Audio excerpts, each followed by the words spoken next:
Hello, lovely friend. I am Dr. Mary Barson. And I'm Dr. Lucy Burns. We are doctors and weight management and metabolic health experts. and this is the Real Health and Weight Loss Podcast.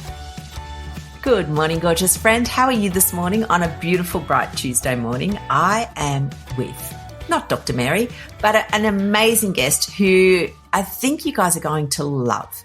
Her name is Tash Jarrett. She's a wife, a mama. She's a passionate health advocate, particularly for people living in bigger bodies who have had bariatric surgery. She is an absolute champion, so inspirational. And I know we usually kind of hate that term, but Tash just has some magic about her. So I was so grateful when she agreed to come on the podcast. And Tash, welcome to the podcast. Thank you so much for having me, Dr. Lucy. I am so thrilled to be here. Yes, well, we are thrilled to have you. And I met Tash. I actually met her quite a few years ago, but we recently reconnected on a Healthy Habits Summit that we were both part of. And I heard her speak and I thought, we've got to get you on the podcast. So, Tash, can you tell us a little bit about your journey as a woman who was living in a bigger body? Absolutely. So thank you again for having me. And guys, thank you for listening. First off, I should say that I had my very first bariatric procedure or weight loss surgery procedure nearly 17 years ago now. I had a lap band. And at that time in my life, I had young children and I'd been through all sorts of things in my health, all kinds of health challenges. I'd actually been in a car accident and I had a really massive inguinal hernia, which had sort of popped up in my cesarean scar. So basically from the lap sash of the seatbelt at the accident. And anyway, because I was a very new mama again at that particular time. He was only 7 weeks old when the accident happened. I was carrying all of my bubby weight at that point, as we do.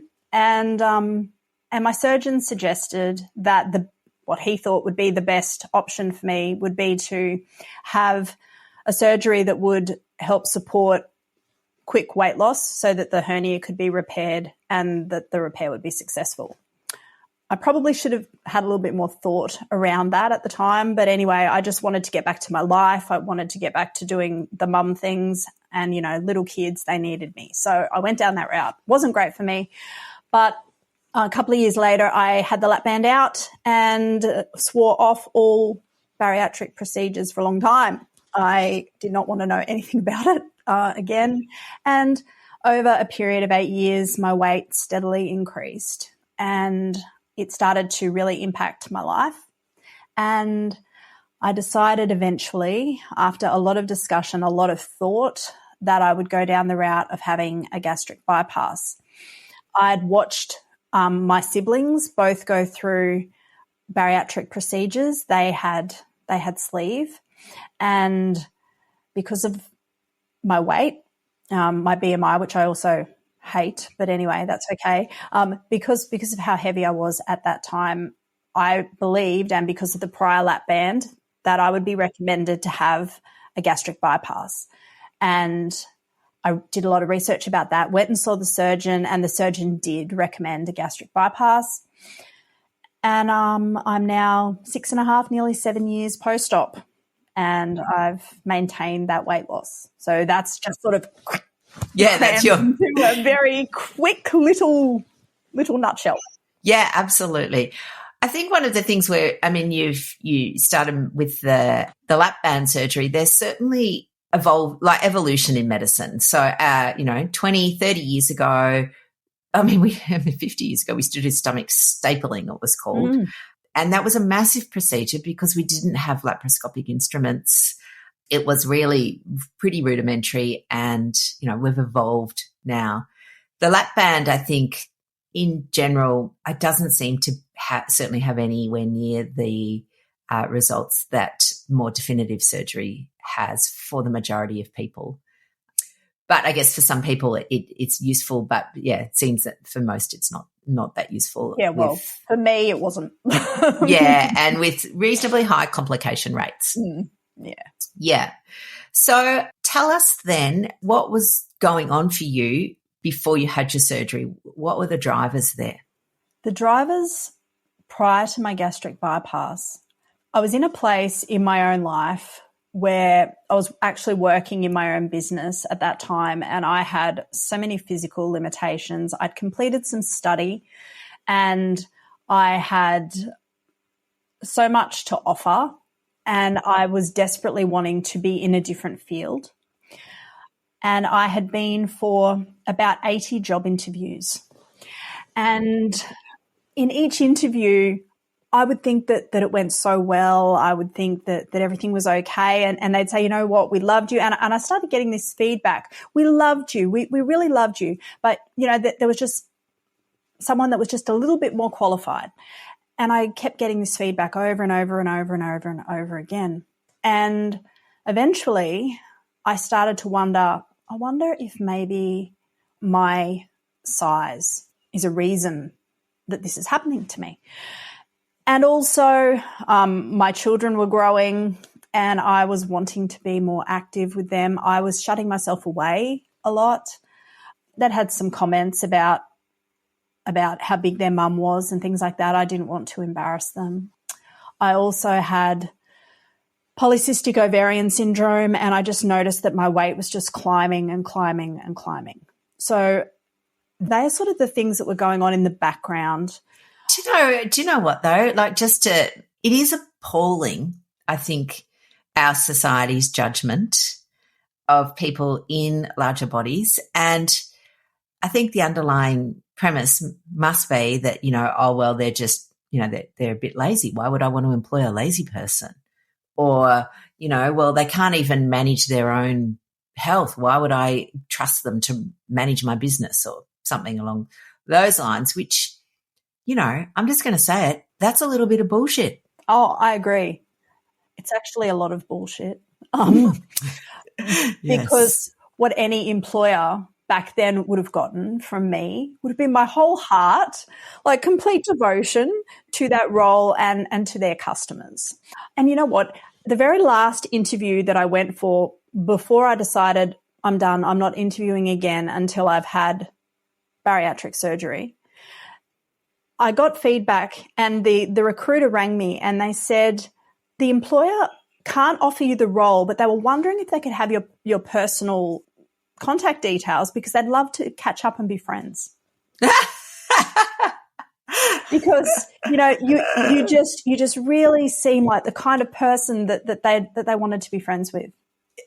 My brain's just hit the ceiling. Yeah, well, okay. Yeah. You want to be my friend, but Yeah, but I'm not good enough for your job. Yeah. Yeah. That's right. So that was one of the massive factors. I realized then that unless I actually did something, I was probably going to keep having the same result. And so that is really why I eventually decided, yep, okay, we're doing it. We're doing the thing. Yeah. Which, look, you know, I think is a blight on society. But I also recognize that, you know, it's all very well for, you know, us to say, well, society shouldn't discriminate. But if you're the person who's being discriminated against, that doesn't help you. That's right. It doesn't help support my children. It doesn't help give them the kind of life that I wanted them to have. It doesn't change anything around that. And it's not that I don't love people that are passionate and that advocate in that space. I think that they're amazing and wonderful. But for me, with the decline in my health, my increasing weight with the polycystic ovarian syndrome and all of the different factors factored in, I decided that I needed to make that appointment. And the tipping point for me, like there was the job interviews, there was all of that, but the tipping point was actually my graduation ceremony from my course because, you know, there's always a delay in that ceremony taking place. And I went to the ceremony and they didn't have a robe big enough to fit me. And I walked across the stage that night fully aware that I looked different to everybody else. I felt so much shame, so much embarrassment on what should have been an amazing evening. I should have felt all of those, good vibes, those good things. And I didn't get that. What I got was a big dose of, we don't have anything to fit you. Yeah.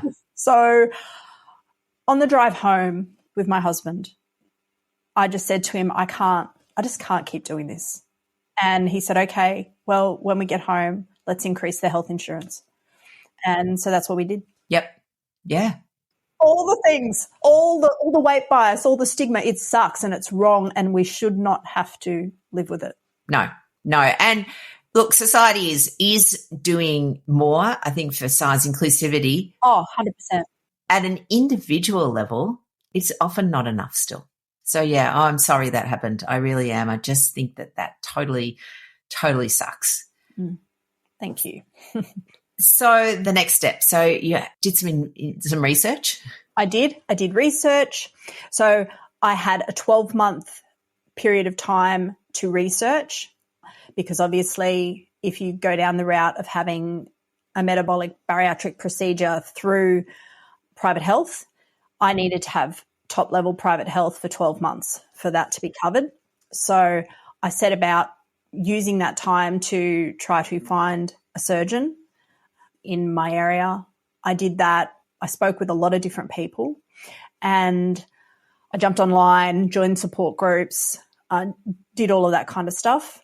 And obviously I also researched, via AFRA. I did a lot of things around all of that. And I was very, very happy and comfortable with my choice. So once I knew roughly who I thought was going to be a good fit for me, I went and saw my GP and he was completely on board and thought that this was a really great step for me. And so he made the referral and I made my initial appointment. And then after I had my first consult, we booked my surgery for the day after my private health insurance matured. Yes. And so then I was just waiting. And were you nervous? Yes, horribly nervous. I actually wrote a goodbye letter to each of my children in case things went badly. I was terrified. I was absolutely terrified. So much was playing into all of that. I was scared about the surgery, but I was scared about the change. I was frightened about what that would mean and what my life would be like. And also I knew I was removing what I felt was probably going to be an excuse, because I definitely had hidden myself away for a lot of different reasons, but I'd done that for a long time. And I knew that once my weight started to come off, that I would no longer have that excuse anymore. And that was its own mind screw. Absolutely. Well, we often talk about, the fear of weight loss. So, people have fear of, missing out on foods or those sorts of things, but actually fear of success. So what is it going to mean for me if I'm actually in a smaller body? What does that look like? Yeah. And I think some people can't quite get their head around that. But what did it mean for you, that fear of success? Fear of success for me meant that I would actually know that it was just because I was unsuitable for something rather than I didn't try. I had set up in my mind a whole lot of reasons why it was easier to be in a bigger body, because I was frightened of rejection, very, very frightened of rejection. I was very frightened of what that would look like and what that would mean for me personally. I grew up in a wonderful family. I have very loving mum and dad, but I had some really deep-rooted self-esteem issues. And my battle with my weight started when I was 8 years old. So it had been in my life, that battle, for such a long time, and feeling always a bit different to other people. And I was just frightened of what it would look like if I wasn't then able to do the things that I wanted, or if I wasn't then as successful as I hoped I'd be. There was always this dialogue in my head, well, if you weren't big, then it would be like this. And I could allow myself to be happy in that thought or in that fantasy. But when it came to actually, oh my God, here it is. Here's the new life. Yeah. How do you manage that? Yes. The interesting stat that you just said then was that it started when you were 8, and we did the Low Carb Roadshow a couple of years ago now, and we had a beautiful endocrinologist talking to us about PCOS, and that's when the weight gain starts for girls with PCOS, when they're 8. And you just think, what? 8? Like it's, it's the peak of their childhood where you should be just gallivanting around and skipping and doing all the things and not feeling different. And I did. I remember waking up and suddenly I developed, and it literally was an overnight, or over probably the course of a week. I suddenly had stretch marks. All of these things had just happened in my body, and I did not know what was happening. My mum was like, oh, well, don't worry about it, darling. That's how I was. And then Nan was the same. Oh, sweetheart, you're fine. That's how I was. So we have this obviously inherited condition, and we've just accepted that this is just how it is in our family. We don't have a name for it, but this is just how it is. And I knew that I wasn't different to the people in my family, but I was very different to my friends, very different to other people in my world at that time. And I just felt so out of place and broken. Like there was something really like different about us. Yeah. Dr. Mary describes this as well, because she also has PCOS, and describes this thing that when she was 8 or 9, she thought that she was unlovable because she was fatter than her friends. And it's like, oh, God, it's heartbreaking. It really is. And I guess what you're really describing is the kind of two drivers therefore were the desire to fit into a society where we still value thinness over fatness, where we still glorify, the bikini body, and we discriminate against the people that don't measure up to that standard. But also the root cause of this being insulin resistance, which runs in families, that drives our chronic disease. And, you could see your future laid out in front of you. I could. I absolutely could. And that played into my choices as I got older. It is the reason why I was willing to have a lap band, even though I was terrified of it. And I had heard some negative things. I still knew that, well, number one, I had this gigantic hernia. But number two, I was battling every step of the way. And by that time, we knew that I did have PCOS. I was very, very fortunate in that I was able to have children. Just, yeah. Yeah, absolutely. But oh my goodness, my body did all of the things, like hair on the face, the melasma, just all of the things, and obviously the weight. And so that's why I was willing to do the lap band. That's why, even though I was terrified, I was willing to go down the route of having gastric bypass surgery, because I hoped that maybe my body would be normal. And I didn't even know what that was, because I'd always been in a bigger body. But I just desperately wanted to be able to not get pointed at, to know that if I was attending a job interview, that I'd be seen as a person, not as a number on a scale, someone that they would look at. And as soon as you walk into a room, if you've been in a bigger body, you'll know exactly what I mean. You see the look. It's that one that starts at your eyes and it quickly dashes down and then it comes back up, because we know we know intellectually now in 2024 that we can't be judgmental, or we're not supposed to be judgmental about people's size, but there's still that bias there. And I experienced it. Yeah, absolutely. Absolutely. And I think it's really important to acknowledge that and to say that we know it's wrong, but the burden of bearing that stigma shouldn't be on the individual. Exactly. I agree with you. I mean, again, it's that individual, they're discriminated against, and, and it's not right. And, for a really long time, I did also struggle with the thought of having bariatric surgery because I didn't want to just give in. Yes, I can understand that, yes. I didn't want to just give in to all of the people that had judged me. It was so hard because I come from a family where being in a bigger body is something that it is quite common. I didn't want anybody to think that I was in any way trying to distance myself from that. Yes. Do you know what I mean? Yeah, totally. Yeah. It was hard. It was such a hard choice on so many levels. And I think I waited until financially it was affecting our lives. My health was being affected.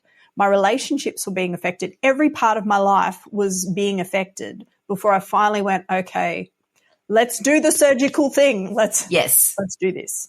Yeah. And I think this is the tricky thing for the body positivity movement is fantastic because it absolutely, we do not, as a society, we should not be judging. And it can be body positivity for anything, whether it's size, for me, disability. I have a, really, really obvious disability that, I get judged for all the time by people who don't know me. The body positivity movement is fantastic for that. But I do know that there are people who have been part of that movement who have then gone on to do things that do change the size of their body, and then they get judged for sort of abandoning the cause. And it's not about that at all. No, it's not. I mean, now when I wear a bikini, from the front, it's reasonable. From the back, I look like a Shar-Pei. And right. Like all my little wrinkles and crinkles and everything like that. And I'm totally fine with it, like completely fine with it. Most days. Some days it still does affect, my thoughts about myself and like all the skin that I have.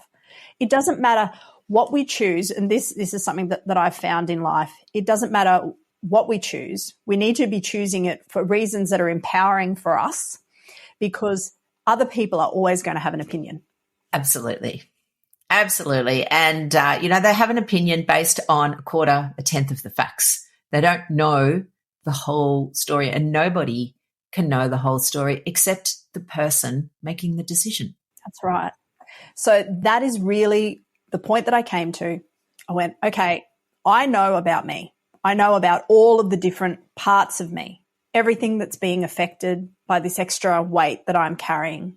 And I need to do something that is going to be able to be something that I can live with, something that is going to empower me to live the kind of life that I want to live, so that I will be able to maintain my mobility as I age, so that I will be able to be there for my kids, so I can do the things that I want to be able to do.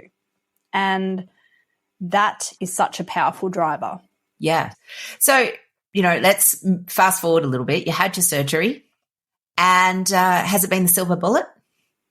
No. No. Tell us about that. Surgery it's awesome. It's done in Australia by skilled surgeons who are trained in their field. They're great at what they do. They give you a safe bariatric metabolic procedure. And I thought that I was fixed. I thought, woohoo, great. This is great. Until I was probably about 3 weeks post-op, and my kids and my husband came home with KFC. And I ran to the bedroom and cried and had a massive tantrum. Why did you bring that into the house? Oh, I miss food, blah, blah. And it was then that I kind of realized, oh my goodness, this is about so much more than just a surgery. It's about learning to live with the choice that I've made, but also I had to deal with all of the emotional factors that were clearly at play and probably was some of the reason why I'd been unable to address some of my weight issues. Of course, I fully believe that there were genetic factors at play, but I needed help to learn how to eat well. I thought that I did.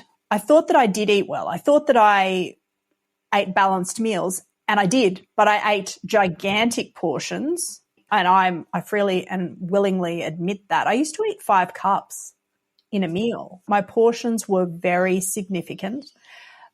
I needed to learn how to balance my meals in a better way. I needed a lot of help with that. I needed so much help with all of the emotional factors. I needed a psychologist, and that's what I did for myself. So I needed help with that. I needed help with moving my body as well. So I sought assistance with that. But the surgery didn't just fix me, and it doesn't.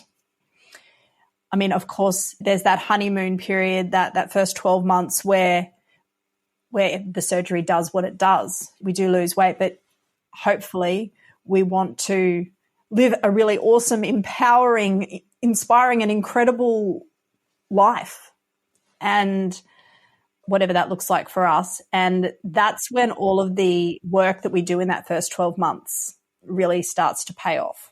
Yeah, absolutely. So for me, it looked like making a lot of changes in that.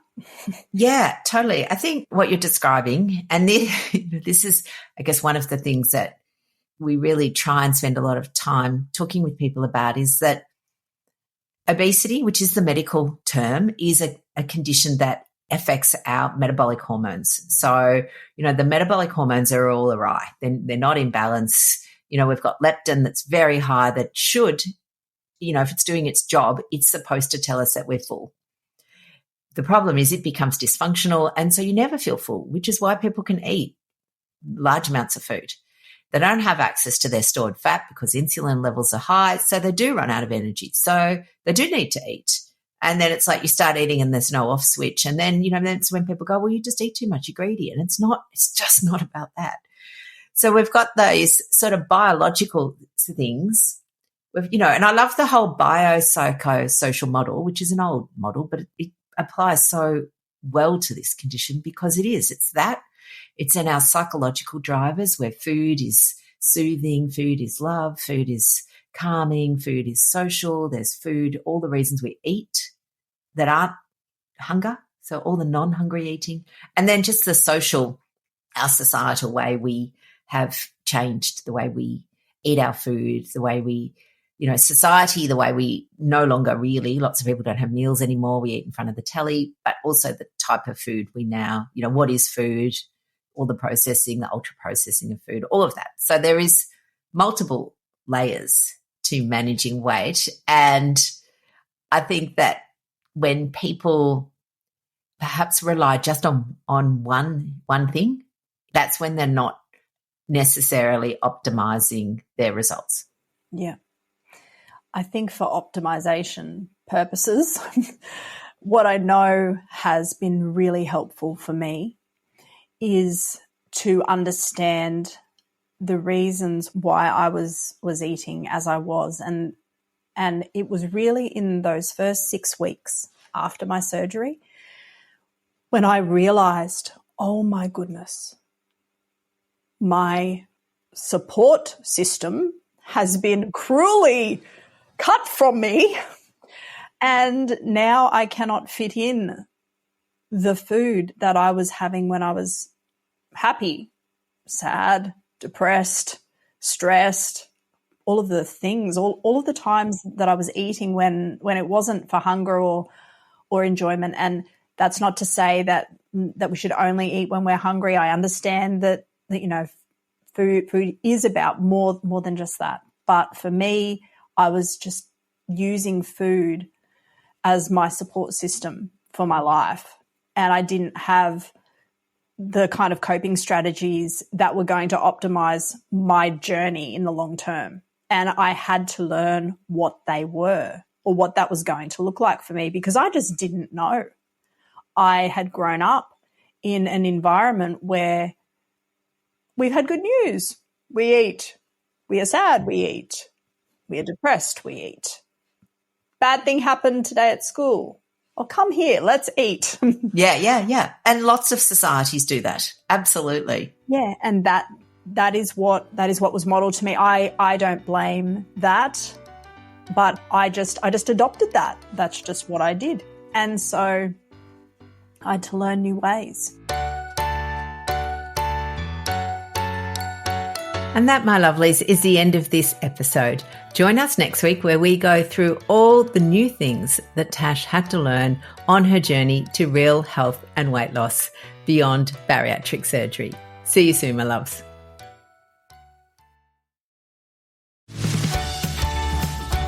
The information shared on the Real Health and Weight Loss podcast, including show notes and links, provides general information only. It is not a substitute, nor is it intended to provide individualised medical advice, diagnosis, or treatment, nor can it be construed as such. Please consult your doctor for any medical concerns.